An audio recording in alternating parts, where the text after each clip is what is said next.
Welcome to Aadya TV. మనతో పాటు మాజీ మంత్రి శ్రీనివాస్ గౌడ్ ఉన్నారు. సార్ చెప్పండి సార్, ముఖ్యమంత్రి ఉద్యోగస్తులపైన చేసిన వ్యాఖ్యలను మీరు ఎట్లా చూస్తారు?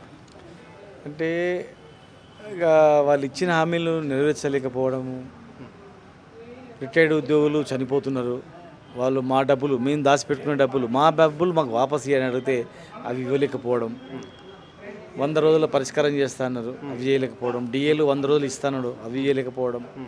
అంటే ఆ డిమాండ్లు కొన్ని నెరవేర్చే డిమాండ్లను కూడా ఫైనాన్షియల్తో కూడుకునే కానీ కూడా చేయలేకపోవడం, మంత్రుల కమిటీ కూడా సాధ్యం కాకపోవడం, ఇవంతా ఫ్రస్ట్రేషన్ వచ్చి ఇక ఎక్కడ ఏం చేయాలి చెప్పండి, దివాలా తీసినాం మొత్తం, ఎవడు అప్పులు ఇస్తలేడు అట్లా ఫ్రస్ట్రేషన్లో మాట్లాడినట్లు అనిపిస్తుంది. అంటే ఒక ముఖ్యమంత్రి స్థాయిలో మాట్లాడే మాటలు కావు ఇవి. ఏ ముఖ్యమంత్రి కూడా మాట్లాడలేదు అట్లా మాట్లాడడం అనేది చాలా బాధాకరం. అంటే ఉద్యోగస్తులను వాళ్ళ డిమాండ్లు అడిగితే అడగొద్దు, వీళ్ళు అడిగితే ఇక చూసినా బిడ్డ మీరు మొత్తం ఇట్లా ప్రజల మధ్యలో మీరు ఇట్లా చేస్తున్నారు అని చెప్తున్నా అంటట్లు చేయడం అనిపిస్తుంది. కేవలం 2% ఉన్న ఉద్యోగస్తులు అంటే 98% ఉన్న ప్రజలకిచ్చే పథకాలను ఏ పథకాన్ని ఆపి మీకు ఇవ్వాలి, మీకు పీఆర్సీలు ఇవ్వాలి, డిఏలు కట్టియాలి అని చెప్పేసి ముఖ్యమంత్రి అంటుండు. లేకుంటే నన్ను కోసుకొని తినండి అంటుండు. ఈ వ్యాఖ్యలకు ముఖ్యమంత్రి అట్లా చేయొచ్చా? అలాంటి వ్యాఖ్యలు ఎప్పుడైనా చూసారా మీరు? ఇప్పుడు ఒకటి, ఈ 2% ఉద్యోగులే రాష్ట్ర ఖజానాన్ని పెంచేది, ఈ 2% ఉద్యోగులే ప్రభుత్వాన్ని నడిపించేది, ఈ 2% ఉద్యోగులే రేపు ప్రజలకు ఏమన్నా జరిగితే ఆపదొచ్చి ఆదుకునేది. నర్సులు కానీ, డాక్టర్లు కానీ, మరి సిబ్బంది, కమర్షియల్ ట్యాక్స్ కానీ, ఎక్సైజ్ డిపార్ట్మెంట్ కానీ, ట్రాన్స్పోర్ట్ కానీ, వీళ్ళందరూ పనిచేస్తేనే రాష్ట్ర ఖజానా వచ్చేది. 2% అని ఈజీ తీయాల్సిన అవసరం ఉండదు. క్యాబినెట్ ఎంత ఉంటుంది, ఎంతమంది ఉంటారు చెప్పండి, ఎమ్మెల్యే ఎంతమంది ఉంటారు చెప్పండి, ఎంత శాతం ఉంటుంది? అట్లా వాళ్ళకు ఉండేది. వాళ్ళు ప్రభుత్వం అనుకున్నప్పుడు ప్రభుత్వాలు వీళ్ళు ఒక భాగం. రైలు పట్టాలకు 2 పట్టాలు అన్నట్టు ప్రభుత్వ ఉద్యోగులు లేని ప్రభుత్వమే ఉండదు, ప్రభుత్వంలో వీరు అంతర్భాగం. అంతే తప్ప 2%, 1% అనేది కాదు. అక్కడ వాళ్ళకి హక్కు, అది వీళ్ళు నడిపించేదే వీళ్ళు కదా.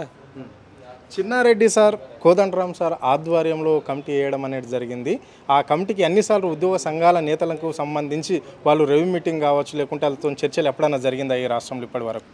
మాకైతే బయట జరిగినట్లు అనిపించలేదు. జరిగితే పరిష్కారం కావాలి కదా సార్. చర్చ జరిగినవని కాదు ముఖ్యం, పరిష్కారం కావడం అనేది ముఖ్యం. అయినప్పుడు మంత్రుల కమిటీ అయిన తర్వాత మంత్రుల కన్నా సూపర్ సీడ్ ఇలా మంత్రుల కన్నా పెద్ద క్యాడర్ వల్ల ఐఏఎస్లు, వీళ్ళు ప్రభుత్వ ఉద్యోగులు, ఎంప్లాయీస్. వీళ్ళు ఏముంది, స్టేట్ గవర్నమెంట్ ఎంప్లాయీస్, వాళ్ళు సెంట్రల్ గవర్నమెంట్ ఆల్ ఇండియా సర్వీస్లో ఎంప్లాయీస్, వాళ్ళు ఎంప్లాయీస్ ఉద్యోగులే కదా.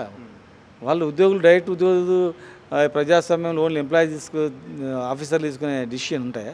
పొలిటికల్ డిసిషన్ ముఖ్యమంత్రి గారు నేరుగా కల్పించుకోవాలి, వారే పిలిపించుకొని మాట్లాడాలి. అంటే చివరిగా అంటే ఇక్కడ ముఖ్యమంత్రి మాట్లాడడం కొంచెం పెస్టేజ్తో మాట్లాడిండు అని చెప్పేసి కాంగ్రెస్ నేతలు కొంతమంది అంటే, మంత్రి శ్రీధర్ బాబు మాత్రము ముఖ్యమంత్రి మాట్లాడిన దానిలో వాస్తవాలు ఉన్నాయి, సూటిగా మాట్లాడిండు, కరెక్ట్గా మాట్లాడిండు అంటుండు. ఈ వాక్యాలను ఎట్లా చూస్తారు? ఇప్పుడు శ్రీధర్ బాబు గారేమో సూటిగా మాట్లాడిన అంటున్నారు, ఇంకొక మంత్రి ఏమో ఫ్రస్ట్రేషన్ మాట్లాడుతున్నారు. తుమ్మల నాగేశ్వరరావు గారేమో రేషన్ కార్డులు ఎక్కువైనాయి, జనాభా కన్నా ఎక్కువ, ఫ్యామిలీస్ కన్నా ఎక్కువ ఉన్నాయి, తీసేయాలి, బోగొస్తున్నాయని ఒకరు అన్నారు. ఇంకొక మంత్రి ఏమో ఇంకొకలాగా మాట్లాడుతున్నారు. అంటే ఏ అంశం వచ్చినా కూడా ఒక ప్రభుత్వం అంటే అందరు కలిపి ఒక మాట మాట్లాడిన సందర్భం ఎక్కడ ఏ అంశంలో కనపడతలేదు, ప్రతి అంశంలో కూడా. కనుక ఇంకొకరు ఈ స్కీములు తీసేయాలి, ఏ స్కీములు తీసేయాలని కూడా అంటారు. ఇవాళ అందాల పోటీలు నిలబడుతున్నారు, ఏ స్కీమ్ తీసి అందాల పోటీలు 250 కోట్లు ఖర్చు పెడుతున్నారు. ఇంకా చాలా పథకాలు కొత్త ప్రవేశపెట్టాలని చూస్తారు కదా. ఏదైనా స్కీమ్ తీసి పెడతారనుకుంటున్నారు. ఏదో ఉద్యోగులు వాళ్ళు ఏదో ఫ్రీగా బిచ్చబేస్తామన్నట్లు కాదు, వాళ్ళ హక్కు అది. ఖచ్చితంగా వాళ్ళ సమస్యలు ముఖ్యమంత్రి గారే పరిష్కారం చేయాలి, నేరుగా వాళ్ళతో మాట్లాడాలి. Okay, right. ఇది పరిస్థితి. అంటే ఉద్యోగస్తులకు వచ్చే బెనిఫిట్స్ అడిగితే స్కీమ్ల గురించి మాట్లాడుతున్న ముఖ్యమంత్రి రేవంత్ రెడ్డి అని చెప్పేసి ఆయన చెప్పడం అనేది అయితే జరిగింది. మరి అందాల పోటీలు నిర్వహిస్తున్నారు, అనేక స్కీములు తెస్తామంటున్నారు. మరి ఏ పథకాన్ని ఆపి ఇలాంటి స్కీములు చేయవలసిన అవసరం వచ్చింది అని చెప్పేసి ఇక్కడ మాజీ మంత్రి ముఖ్యమంత్రిని ప్రశ్నించడం అనేది అయితే జరిగింది. కెమెరా పర్సన్ రవితో అరుణ్, ఆద్య టీవీ, హైదరాబాద్.